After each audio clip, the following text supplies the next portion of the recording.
Hi, I'm back again, and I'm going to show you how to paper piece the right-hand tree in the tree 3 pattern. So this is the, let's see if I can show it right side down. That's the left-hand side of the tree, which I've already done. And I'm only going to demonstrate one side of the tree because they take a bit of time and I just don't want this video to go on forever. So what you need to do this is your pieces of fabric, and I've given you measurements for the pieces of fabric to try to make it easier. The measurements are quite generous, and you may find that if you're a confident paper piecer, you might think, what is she doing? And you may choose to tighten up the measurements a little bit, but I'm trying to make it accessible to everyone, and by making the measurements quite generous, I'm hoping that will be the case. So what you need to make this is the foundation paper pattern. Make sure that your printer prints this to 100%. If some of the printers apparently default to 98%, and if that's the case, it won't be the right measurement. So you need your printer to print it at 100%. So this outside measurement from this outer line to this outer line should be 5.5 inches. And from this line at the top to this line at the bottom should be 10.5 inches. So this one we're going to approach a little bit differently, in that we're going to foundation piece the base and the sky at the base as well, which we didn't last time. So it makes it a little bit more paper piecing, but it also makes it straightforward because it's just flip, sew, flip, sew, flip, sew, so on and so on till you finish it. So we'll run through that in a minute.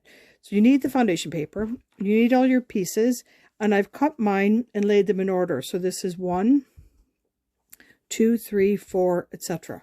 So they're all in order, so I don't have to worry about things being in the right or wrong. And something I've done is I've noted the size of each piece on the pattern, just to save me confusion if these got mixed up somehow. You also need a postcard or a piece of fine card. You need a ruler, an acrylic ruler. I like to use a small one for this. You need a rotary cutter, and you will need a couple of pins. Probably 2 is all you need. That should do you. You might only need 1. And a sewing machine, of course. And you want to set your stitch length to at least, at the very largest, to 2. If you can go to 1.8, that's even better. I'm not going to show the sewing because I'm going to keep the camera focused here rather than moving the camera back and forth. But I'll show you the stitches. And the only thing to be careful of is to try to stay on the line when you're sewing.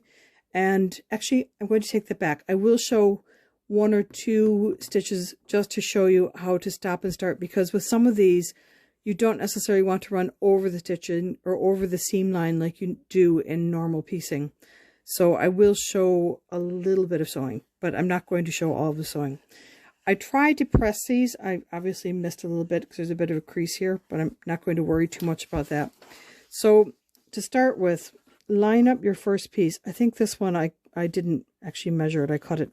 I just cut it way too big. I can see looking at it that it's far, far, far too big, but that's okay.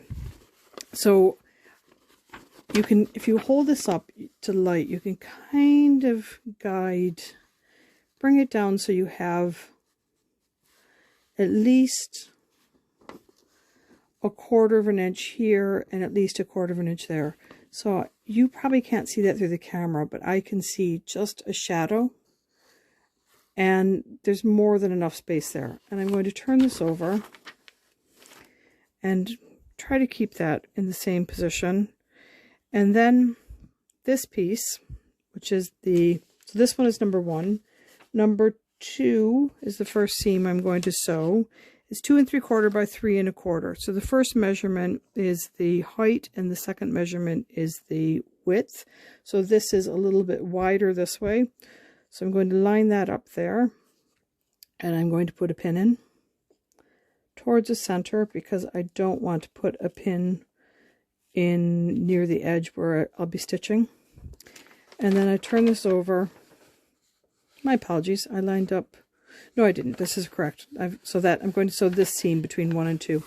So I'm going to take this to the sewing machine, and I will drag the camera over that way. I'll turn that light off. And there, hopefully it gives you a clear enough view of the camera, of the sewing machine. I may have to drop this down a wee bit.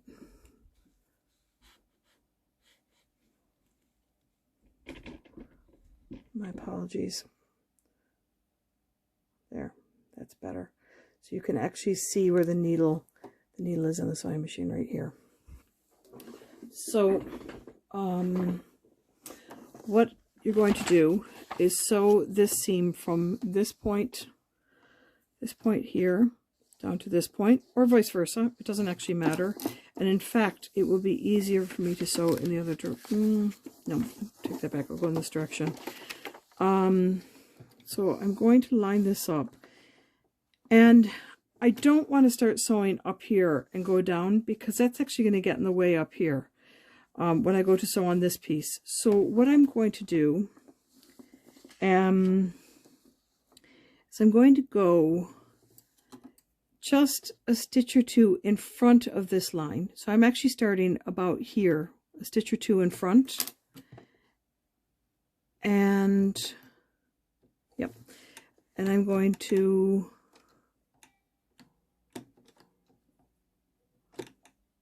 back up. So I'm going to sew one stitch back, and then I'm going to sew a stitch forward. The reason is there's going to be no seam crossing each other to lock those stitches. And because this is the end of the piece, I can just go off the edge there and cut the thread. So you can see I didn't really go into this space. I only did a smidgen, and that will be fine. So then the next step is we go back to the cutting mat and reduce this a small bit. Okay, and take out the pin, turn this, flip this over. Yeah, I think I didn't cut this piece at all. My apologies. I'd actually just whacked off a chunk and forgot to cut it. And then I'm going to take my postcard and line it up. So this is the first seam. The second seam is between 1 and 3. So normally it would be 2, 2, 3, but because these two are on opposite sides, it goes 1, 2, and then 3. And so I line up the postcard with the next seam that will be stitched, just inside that seam, and I fold this back, crease it, and I get my ruler, and I line up 1/4 of an inch with that crease. And cut that. And I can probably cut down to the bottom of the paper as well. And I'll show you something else I forgot to do. This is what happens when I try to tackle things on a Sunday when I'm a bit brain dead. I'm going to cut off that bit at the bottom because I don't need it. But to start with, I should have trimmed. So I trimmed this side, and this side. So there's just a small bit, about 1/8 of an inch beyond the pattern. I should have done the same on this side, because that extra paper kind of... Oh, I shouldn't cut this with my good scissors. Oh, okay. You don't need that extra paper. It just gets in the way. So this is flipped back. That's done. And we're now, while I'm here... I'm sorry, that's sorted.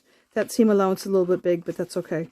So I then go back, and this seam is cut, or this, sorry, not the seam, but the piece of fabric is cut 1/4 of an inch from the drawn line. So you're now ready to line up the next piece for foundation piecing. So put that in place and put a pin in. And then again, take this to the sewing machine. And I'll show this once more, but I won't show the sewing at every point after this.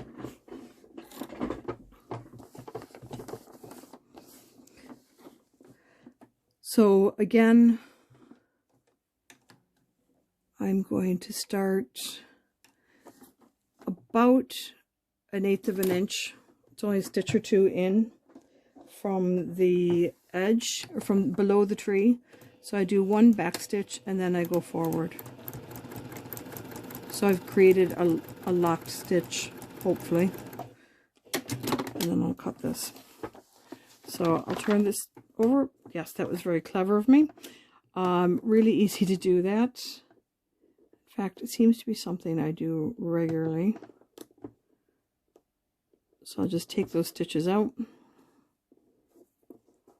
Not a problem. And I'll redo that.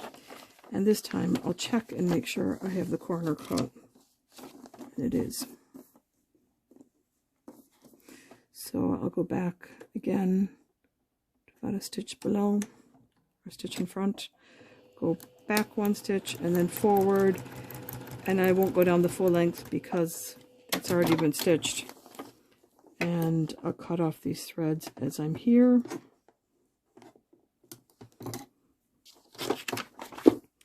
Take the pin out, excuse the dog in the background, and I'm just going to crease that.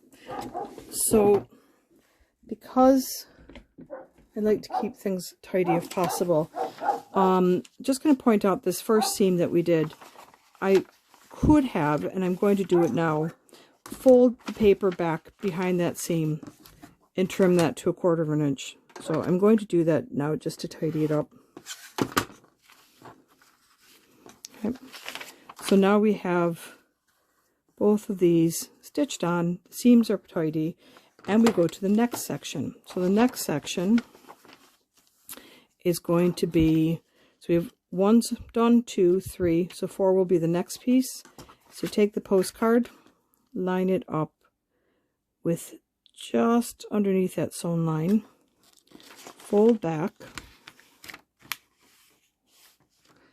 take your ruler, line it up, and sew, or sorry, and cut 1/4 of an inch. Okay, so that now has 1/4 of an inch seam lined up, ready to go. So I would look at the next piece. Ideally, the thinner paper is probably better for this in terms of being able to see where you're going. But for if you're only making one block, this paper is fine. The pieces I've advised you to cut are big enough that you probably will be fine regardless of how you place them. But you may want to consider on this straight one, it's a straight, relatively straight flip. So I wouldn't be too worried about it. But on some of these pieces where you're coming off at an angle, I'll explain that when we get to them. So I'm going to sew this on the line and I'll be right back.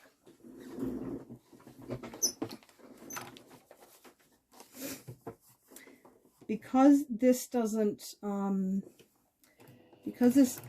there's nothing folded off of this on the seam line, I can just sew one edge to the other. I don't have to worry about that back stitch. And I'll show you that. So there's nothing going to be sewn here, and there's nothing going to be sewn here. So I just sewed straight across there. Don't have to worry about it. And take the pin out, flip this back, crease it with my nail. You could also press this at every step. And the next step is going to be 0.5. But while I'm here, I'm going to trim for 0.5 and 0.6. It just makes my life a little bit more efficient, hopefully. So I'll fold back before the 5th shape. And see what I said about the thread getting caught? Just going to pull that through the paper there. And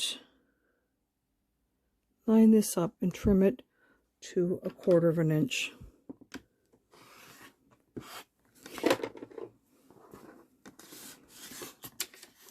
And then swivel this over to between 4 and 6, because that would be the next shape. And fold back the paper. And again, line up 1/4 inch and trim. So that tree is now cut. So the first one I'm going to do is 5 on this side, so that's this piece. So that should be this piece right here. Now I know, if I flip this over and look at it, that there's a lot more bulk on this side than there is on this side. So knowing that, if I've got a fair bit of extra space and the point is right here, I'm probably in about the right position. Don't go like this and cut yourself short on this side, because you've got to cover a big area here. So you want to come over closer to this edge. So the point is right there. I could possibly even go a smidgen over here. And again, oops, put a pin through both pieces of fabric, or both pieces of paper and, sorry, both pieces of fabric and the paper. And then take it back to your machine and stitch that. This one, I'm going to start down at the bottom of the tree, and I don't really need to worry about the seam and back stitching there. But when I get up to the top of that tree, I'm going to stop right at the point and do 2 back stitches and then cut the thread. So you can see I didn't go over this point. So just make it easier to trim when I get up to that piece. So again, I'm going to crease this, and I'm going to continue on and do the next piece at the same time, and then I'll do a little bit of trimming after. Because I've set up both of those those seams or edges, it's ready to sew.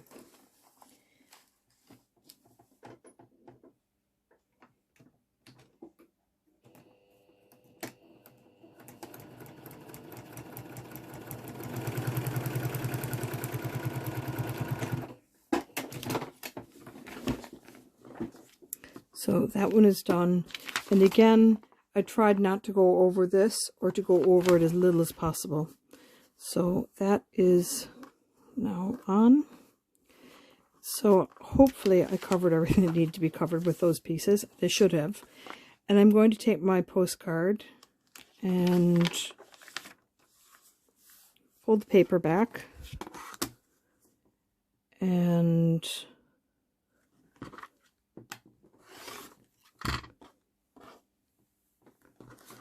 trim at 1/4 inch. So take my postcard back again. So that's all lined up, ready for the next piece. I could trim these sides as I'm going, but I know they're pretty close to the seam allowance, so I'm happy to leave them hanging off the edge for the moment. I'll trim the whole thing at the end. Probably not on this board though. This board has a slight curve, and it's not great for trimming large pieces. It's grand for the small pieces, but it's kind of in bad shape. Now, this piece, I cut it from a scrap, and there's a little bit of a dent there. So I'm going to go and make sure that the line that is straighter is going to be against the cut edge. And I'll put a pin in. And again, with this one, I can go straight across. I don't have to worry too much about that.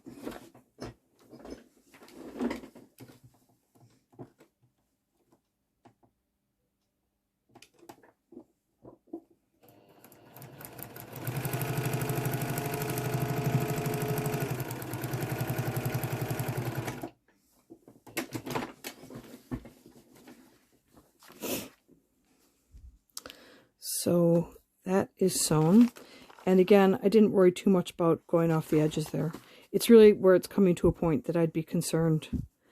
So finger press this, or take it to the iron and press it, smooth it out, flip it back, smooth it out again, and make sure, yes, everything is covered. So now I'm going to put my postcard against the number, before the number 8 line, fold back,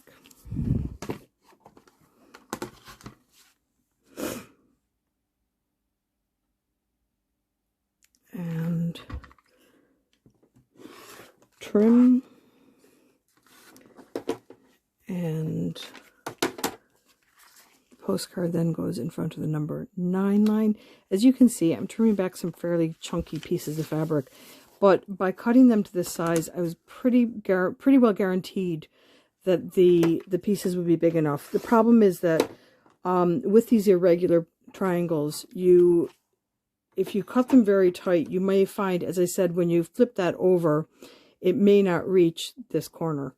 So I tried to make sure to allow lots of space there. And at the end of the video, I'll show you how to measure a foundation piece for your fabric sizes. So the first one is 8. That's the next one in my pile. And I'm going to line that up there. And put a pin in, actually. Well, let's take it back to the...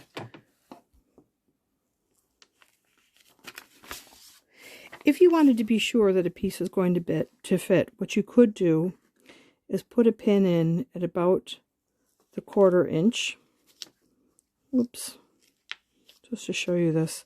And you could fold it back and take a look and say, oh yeah, that looks good.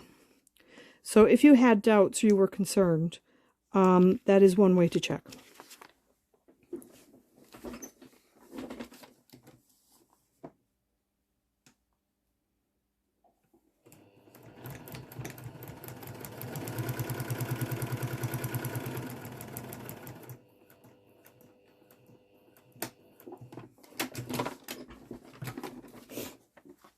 Okay, so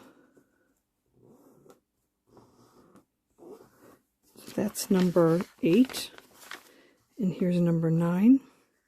Number 9 is quite a big piece.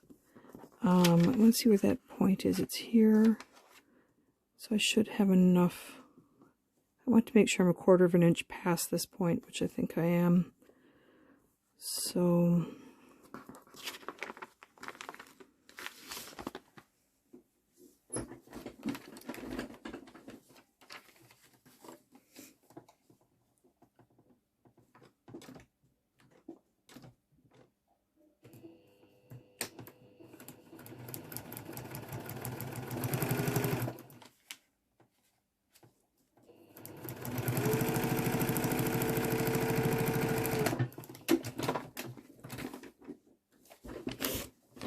So again, I didn't sew past this point. I actually started up here, but I did a little back stitch.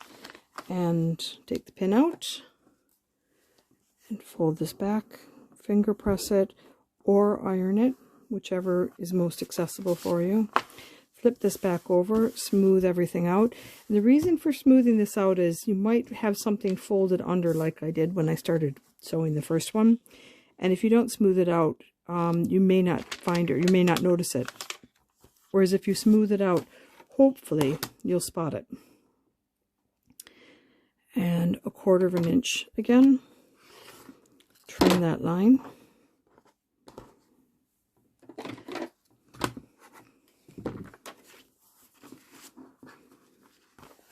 And turn this over. So I have one final piece, which is number 10. I'm sorry, one final tree. My apologies, not one final piece. And my pin is here. I'll take that to the sewing machine. And again, I can sew straight across. I don't have to worry about stitching over any points or not stitching over any points with this one.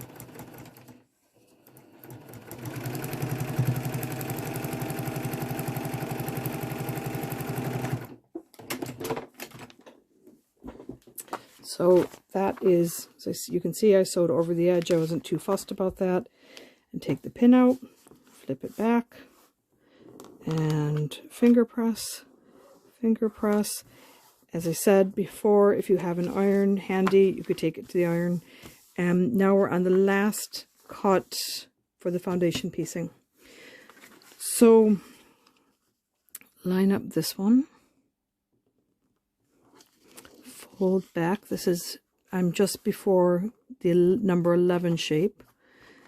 And trim to 1/4 inch.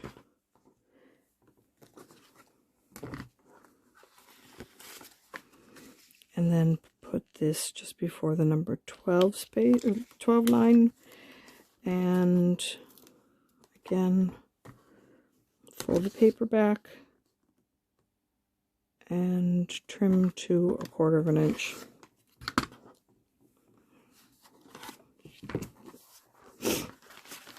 So it's now lined up for the last 2 pieces. So the first one is number 11, which is this side, and it's worth checking. I think I said this before, but check which one you're on and line that up. Put a pin in. Again, don't put your pin near the edge because you don't want to find yourself running over it. And this can distort things a little bit, so you don't want to catch your foot of your sewing machine on the head of the pin. So try to keep it well away from the 1/4 inch point. And I'm not going to worry about crossing lines because I'm at the end of it. So I'm just going to sew across.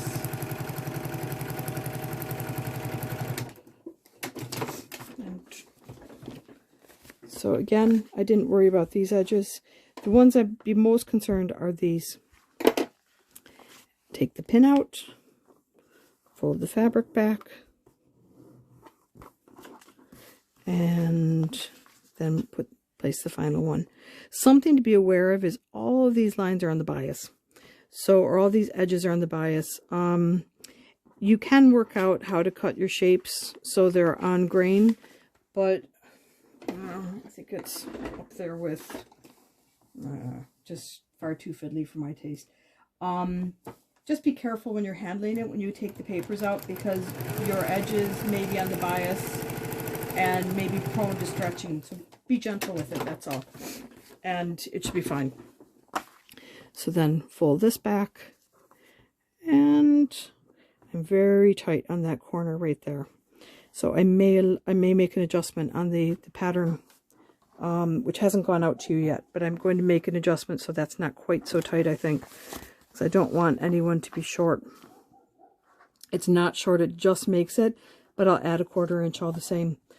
I'm going to give this a rough trim. I'm not going to go quite to the edge because I'm aware that this board is warped and it doesn't trim. It doesn't, sorry, a backtrap there. It doesn't seem to, when I trim on it, it distorts a little bit. So I would rather take it to a board that I know is absolutely flat for the final trimming, but I'll show you what this looks like just to give you a sense.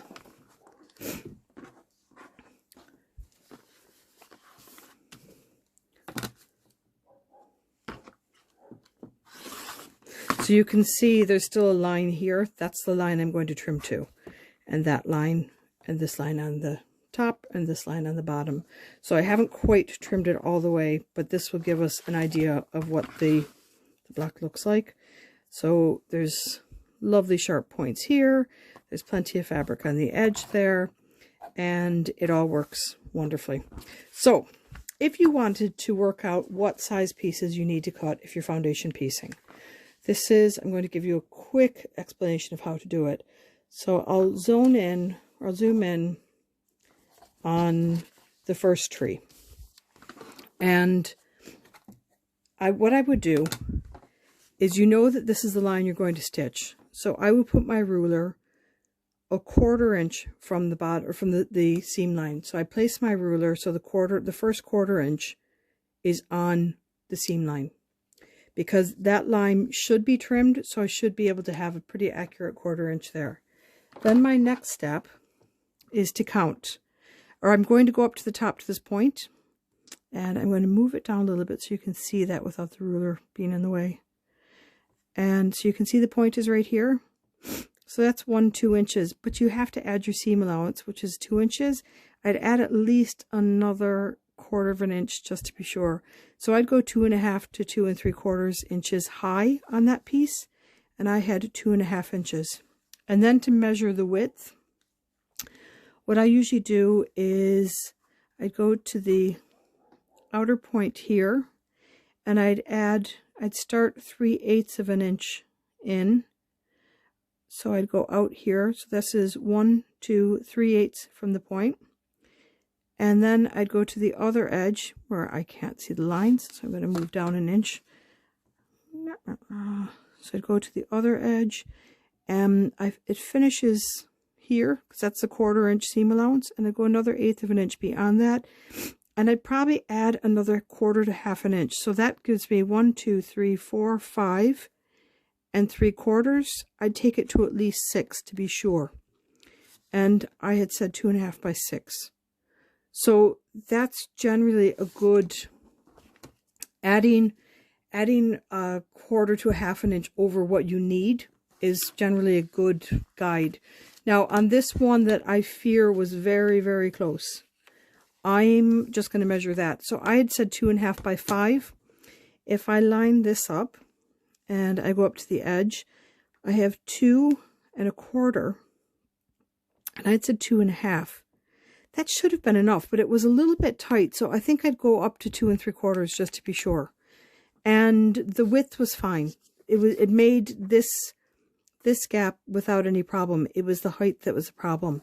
So it's worth probably adding a 1/2 an inch over what you think you need, just to be sure, And I think it is worth it in the end. I've got a pile of little scraps, but those will either go into other projects. They could go into confetti patchwork. They could go into a scrap bag if you want. They could go into doing little applique projects, or into doing collage work, or giving them to kids to use for collage work as well, for making cards and things like that. So there's plenty of opportunity to use those scraps after the fact. So that's it. When you have this one trimmed all the way, I would then take the paper out. So this one is the left-hand side. So this one is trimmed completely. I took it to a flatter cutting board and trimmed it. So again, to take the papers out, you've got a perforation here already.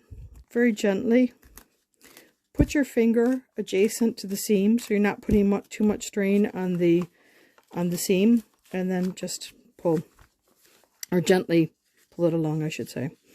Do the same here. Oops. If you can give it an extra crease, and again pull this out. I wouldn't be too fussed about these little bits of paper that are stuck in there. And then the next piece, kind of get your finger in under there. Try to give that a crease, and again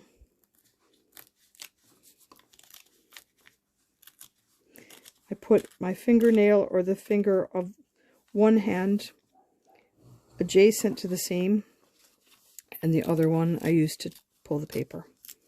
So you do that all the way up, and it's actually kind of fun to pull out papers, unless you've got hundreds and hundreds of them, and then it is a bit of a chore. And so after you've pulled the papers out, I would then place this adjacent to the second one. And actually, although I've said this is the right and this is the left, it doesn't matter. You can place them whatever way you want. And I'd sew those together right here. I would do it after taking the paper out, because otherwise you've got another level of paper tearing, which is fiddly. But you can do it with the papers in, if you prefer.